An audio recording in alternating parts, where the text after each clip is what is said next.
నిజామాబాద్ జిల్లా 5 మండలాలలో పట్టభద్రుల ఎమ్మెల్సీ స్వతంత్ర అభ్యర్థి యాదగిరి శేఖర్ రావునే గెలిపిస్తామని ఏకగ్రీవ తీర్మానం చేశారు. నిజామాబాద్ జిల్లా నందిపేట్, డంకేశ్వర్, నవీపేట్, మాకులూర్, ఆలూరు మండల కేంద్రాల పట్టభద్రులు మరియు టీచర్లతో రాజనగర్ పద్మశాలి సంఘంలో జరిగినటువంటి ట్రస్మా ఆత్మీయ సమ్మేళనంలో ట్రస్మా బలపరిచిన నిజామాబాద్, ఆదిలాబాద్, కరీంనగర్, మెదక్ పట్టభద్రుల ఎమ్మెల్సీ స్వతంత్ర అభ్యర్థి శ్రీ యాదగిరి శేఖర్ రావు విచ్చేయడం జరిగింది. ఇట్టి ఆత్మీయ సమ్మేళనంలో నందిపేట్, డొంకేశ్వర్ మండలాలకు చెందిన ప్రైవేటు పాఠశాలల కరస్పాండెంట్లు మరియు ప్రైవేటు పాఠశాలల్లో పనిచేస్తున్న ఉపాధ్యాయులు పెద్ద సంఖ్యలో హాజరు కావడం జరిగింది. పేరు పేరున నేను ధన్యవాదాలు తెలుపుతున్నాను.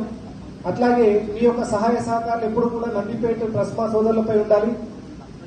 మరొక విషయము మరి వడ్డించే వాళ్ళు మన వాళ్ళు అయితే మనం ఎక్కడున్నా మనకు అలా అందుతాయనేటువంటి నానుడి ముందర నుంచే ఉంది.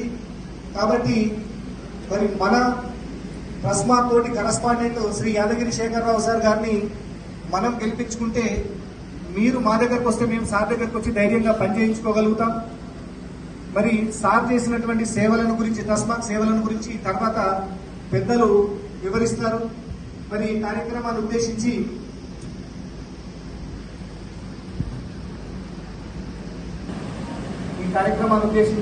ట్రస్మా నందిపేట మండలాధ్యక్షులు శ్రీ చుక్కపల్ల దేవరణ సార్ గారిని మరియు ఇక్కడికి విచ్చేసిన ఉపాధ్యాయులకి నా ప్రత్యేక నమస్కారాలు. అయితే ఇప్పుడు సార్ చెప్పినట్టు ట్రస్మా అంటే